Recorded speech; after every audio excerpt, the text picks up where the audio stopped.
మాజీ మంత్రి వెల్లంపల్లి శ్రీనివాస్ పై విజయవాడ పశ్చిమ నియోజకవర్గం కూటమి పార్టీల కార్పొరేటర్లు మండిపడ్డారు. తాము ప్రలోభాలకు లొంగి పార్టీ మారామని అంటున్న వెల్లంపల్లి నోరు అదుపులో పెట్టుకుని మాట్లాడాలని హెచ్చరించారు. దేవాదాయ శాఖ మంత్రిగా ఉన్నప్పుడు తిరుపతి లెటర్లు ఇవ్వడానికి కూడా ఇబ్బంది పెట్టేవాడని ఆరోపించారు. వెల్లంపల్లికి వంగవీటి రాధ ఎమ్మెల్యే టికెట్ ఇప్పిస్తే దివంగత వంగవీటి రంగ విగ్రహ నిర్మాణాన్ని అడ్డుకున్నాడని వారు ఆగ్రహాన్ని వ్యక్తం చేశారు. ఈ రోజు విజయవాడ మున్సిపల్ కార్పొరేషన్ మా పరిధి నిన్నటితో ముగించడం జరిగింది. నాకు ఓట్లేసి గెలిపించినటువంటి 49వ డివిజన్కి సంబంధించినటువంటి ప్రజలందరికీ కూడా నన్ను కులం చూడకుండా మతం చూడకుండా గెలిపించినటువంటి 49వ డివిజన్ ప్రజలందరూ కూడా మనస్ఫూర్తిగా ధన్యవాదాలు తెలుపుకుంటున్నాను. ఈ 5 ఏళ్లలో ఏ అవకతవకలకి పాల్పడకుండా ప్రజలకి మెరుగైనటువంటి సేవలు అందించడం జరిగింది. ఈరోజు కూడా 49వ డివిజన్లో మళ్ళీ కూటమి కార్పొరేటర్గా మీరు వస్తేనే బాగుంటుంది, మీరు వస్తే మీ అందరం కూడా సహకరిస్తామని చెప్పి చెప్పుకుండే విధంగా పరిపాలన ఈ 5 సంవత్సరాల్లో ప్రజలకి అందుబాటులో ఉండి అందించడం జరిగిందని చెప్పి ఈ సందర్భంగా తెలియజేసుకుంటున్నాను. అలాగే వైఎస్ఆర్ కాంగ్రెస్ పార్టీలో గెలిచి బీజేపీలోకి వెళ్ళిపోయినటువంటి బుల్లా విజయ్ కుమార్ అని చెప్పి అన్నారు. వైఎస్ఆర్ కాంగ్రెస్ పార్టీకి ఆ రోజున బ్యానర్ కట్టేటువంటి పరిస్థితుల్లో లేదు. వంటంలో పశ్చిమ నియోజకవర్గంలో బుల్లా విజయ్ కుమార్ అనేవాడు తప్ప దిల్లీ ఖాన్ గారి ఇంటి దగ్గర కానీ, ప్రభాస్ కాలేజ్ దగ్గర కానీ, వంటంలో కానీ ఎక్కడ చూస్తున్నా సరే గోళ్ల మీద రాతలు కానీ జగన్ యువసేన అని చెప్పి బుల్లా విజయ్ కుమార్ అనేవాడే వైఎస్ఆర్ కాంగ్రెస్ పార్టీకి గోడ మీద రాసిన వాడు కానీ బ్యానర్ కట్టిన వాడు కానీ బుల్లా విజయ్ కుమార్ మాత్రమే. తర్వాత వచ్చినటువంటి నాయకులు అందరూ కూడా నువ్వు ఆ రోజున ఇన్ని చేస్తే మాకేంటి, ఇవాళ మాకు చేయాలి కదా అని అంటాడు. దిల్లీ ఖాన్ గారు ఉన్నప్పుడు వైఎస్ఆర్ కాంగ్రెస్ పార్టీకి ఆ రోజున ఎవరు జెండా మోయిన పక్షంలో మేము జెండా మోసినటువంటి కార్యకర్తలం. మరి అలాంటిది ఇక్కడ వైఎస్ఆర్ కాంగ్రెస్ పార్టీ తరపు నుంచి సుజనా చౌదరి గారి మీద నిలబడినటువంటి ఆసిఫ్ అనే వ్యక్తి నా తర్వాత పార్టీలోకి వచ్చినాడు. ఏపీడీఏసీ చైర్మన్గా చేసినటువంటి బండి పుణ్యశీల గారు నా తర్వాత పార్టీలోకి వచ్చినాడు. మరి బాధ ఉండదా?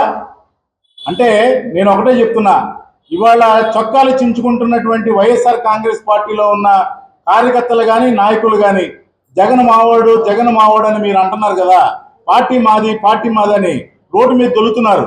దానికంటే నేను ఎక్కువ చేశా. ఆ రోజుల్లో ప్రతి కార్యక్రమానికి బుల్లా విజయ్ కుమార్ 100 మందితో ఉండేవాడు. డబ్బు నాదే, జనాల గ్యాదరింగ్ నాదే, ఎన్నో కార్యక్రమాలు చేసాం. మరి పార్టీ మేము చాలామందిని ఇంటెలిజెన్స్ రిపోర్ట్లు తీసుకుంటున్నాము, ఐప్యాక్లు ఈ ప్యాక్లు ఆ ప్యాక్లు తీసుకుంటున్నాము, పెట్టి మేము సర్వే చేస్తున్నామని చెప్పి అన్నారు కదా. మరి బుల్లా విజయ్ కుమార్ కనపడలేదా మీకు? అంటే ఎవరు డబ్బులు ఇస్తే, ఎవరు కాకపడితే, ఎవరు రికమెండేషన్ చూసుకుంటే వాళ్ళకి పదవులు ఇచ్చేస్తారా? ఇప్పుడున్నటువంటి వైఎస్ఆర్ కాంగ్రెస్ పార్టీలో నాయకులు కానీ కార్యకర్తలు కానీ అందరికీ నేను చెప్పబోయేది ఒకటే, అరే నాయన, ఎయిర్పోర్ట్కి వెళ్ళి నాయకులను పికప్ చేసుకున్న వాళ్ళకి పదవులు వస్తాయి. నిరంతరం ఏదైతే నాయకుడు నియోజకవర్గ నాయకుడు ఉన్నారో వాళ్ళు సంఘం ఆగుతూ ఉంటుంటే మాత్రమే పదవులు వస్తాయి. ఇది గుర్తుపెట్టుకోండి. నేను ఆ సంఘం నాకే మనిషిని మాత్రం కాదు. నేను పార్టీ కోసం కష్టపడ్డా. పార్టీ కోసం ఏ పిలిపిస్తే ఆ పిలుపు తగ్గట్టు జనాల్ని గ్యాదర్ చేశా. ఏం కావాలో చేశా. వైఎస్ఆర్ కాంగ్రెస్ పార్టీలో విజయవాడలో ఆ రోజు పశ్చిమ నియోజకవర్గంలో ఇద్దరం గెలిచాం. ఆసిఫ్, నేను. మగవాళ్ళు ఇద్దరే, 5 ఆడవాళ్ళు, మా మహిళలు ఉండేవాళ్ళు. మరి అలాంటి బుల్లా విజయ్ కుమార్ ఎందుకు పార్టీ కనపడలేదో నాకు అర్థం కావట్లా. మీరందరూ గమనించండి, వైఎస్ఆర్ కాంగ్రెస్ పార్టీ ఎప్పుడు కూడా ఎవరైతే బ్యాగులు మోసేవాళ్ళు, ఎవరైతే సంఖ్యలు నాకేవాళ్ళు ఉంటారో వాళ్ళకి మాత్రమే పదవులు వస్తాయని చెప్పి సందర్భంగా తెలియజేసుకుంటూ, నాకు 5 సంవత్సరాలు ఆ రోజున జగన్మోహన్ రెడ్డి గారు నాకు టికెట్ ఇవ్వమని చెప్పి చెప్పడం జరిగింది. వెల్లంపల్లి శ్రీనివాసరావు గారు టికెట్ ఇక్కడ ఇన్ఛార్జిగా బీఫార్మ్ ఇవ్వడం జరిగింది. ఆ రోజు రాజకీయ భిక్ష పెట్టిన దిల్లీ ఖాన్ గారికి నేను కృతజ్ఞంగా ఉంటానని చెప్పి సందర్భంగా కృతజ్ఞుడును అని చెప్పి ఈ సందర్భంగా తెలియజేసుకుంటూ, ఇక నుంచి రాబోయే కాలంలో బీజేపీకి సాయశక్తులా కృషి చేసి రాబోయే కాలంలో కూటమి అభ్యర్థులను గెలిపించేటువంటి భుజాల మీద తీసుకుంటానని చెప్పి సందర్భంగా తెలియజేసుకుంటూ మీడియా మిత్రులు సహకరించిన ఈ 5 సంవత్సరాలు సహకరించిన electronic media, print media, police department కానివ్వండి, రెవెన్యూ డిపార్ట్మెంట్ కానివ్వండి, అలాగే సచివాలయ సిబ్బంది కానివ్వండి, అందరికీ నా పూర్తిగా ధన్యవాదాలు తెలుపుకుంటున్నాను. విజయవాడ నగరంలో ఆయన పుట్టి ఇక్కడ ఎంత ఆయన పేరు తెచ్చుకున్నారు, అన్ని వర్గాలకి అన్ని పార్టీలకు కూడా ఆయన ఆదర్శం. ఎవరైతే వంగవీటి మోహన్ రంగా గారి యొక్క ఆలోచనలను కానీ ఆయన పనితీరుని కానీ ఆదర్శంగా తీసుకున్నాడు, రాజకీయ నాయకుడే కాదు. అలా అటువంటి ఆయన విగ్రహాలు వేరే రాష్ట్రాల్లో కూడా పెట్టే పరిస్థితి ఉంటే ఇక్కడ తిరస్కరిస్తున్నారు. అంటే వైఎస్ఆర్ పార్టీ రంగా గారి విగ్రహాలకి పూర్తిగా వ్యతిరేకం అనే పరిస్థితి తీసుకొచ్చారు. అక్కడ మల్లాది విష్ణు గారు రంగా గారి ఆర్గనైజేషన్లో పుట్టి పెరిగారు. ఇక్కడ వెల్లంపల్లి శ్రీను గారు రాజకీయ భిక్ష, వంగవీటి ఫ్యామిలీ రాజకీయ భిక్ష. వంగవీటి రాధా గారు ఇస్తేనే ఈయన ఎవరో ప్రజలకి తెలిసింది, ప్రజారాజ్యం పార్టీలో గెలిచారు. అటువంటిది ఏం జరుగుతుంది, ఏం చేస్తున్నారు వీళ్ళు అర్థం కాని పరిస్థితి. తప్పనిసరిగా ప్రజలు తర్వాత గుణపాఠం చెప్తారు వీళ్ళకి.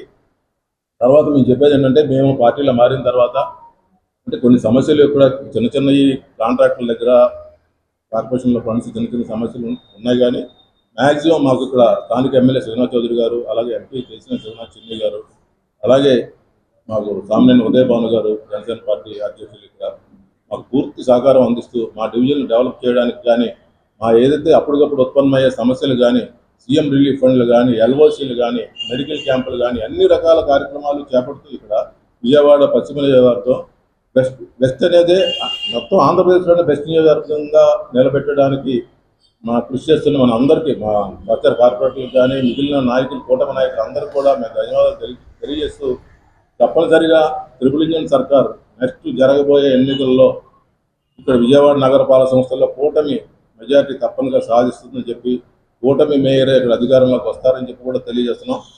అలాగే ఇంకేంటంటే ఈ ప్రస్తుతం కూటమి ప్రభుత్వం ముఖ్య ప్రాధాన్యత ఏదైతే ఎంప్లాయ్మెంట్, నిరుద్యోగ ఎవరైతే యువత ఉన్నారో వాళ్ళందరికీ ఉద్యోగాలు కల్పించడానికి, అలాగే హెల్త్ ఆరోగ్యం గురించి కాపాడడానికి, ఆరోగ్యం గురించి అనేక రకాల స్కీములు తీసుకొచ్చి ప్రజలకు అందుబాటులో ఉండి మంచి పేరు సంపాదించడానికి కూడా మా వంతు ఇచ్చేస్తామని చెప్పి, అలాగే మా టైం ఇప్పుడు అయిపోయిందని కాకుండా తర్వాత కూడా ప్రజలకు ఇంతకుముందు ఎలాగైతే ప్రతిరోజు అందుబాటులో ఉన్నామో అలాగే ఉంటూ మా దృష్టికి వచ్చిన సమస్యల్ని పరిష్కరించడానికి కృషి చేస్తామని చెప్పి కూడా మీ అందరూ తెలియజేస్తూ, మరొక్కసారి మా విజయవాడ నగరపాలక సంస్థ అధికారులకి, సిబ్బంది అందరికీ కూడా కృతజ్ఞతలు తెలియజేస్తాం.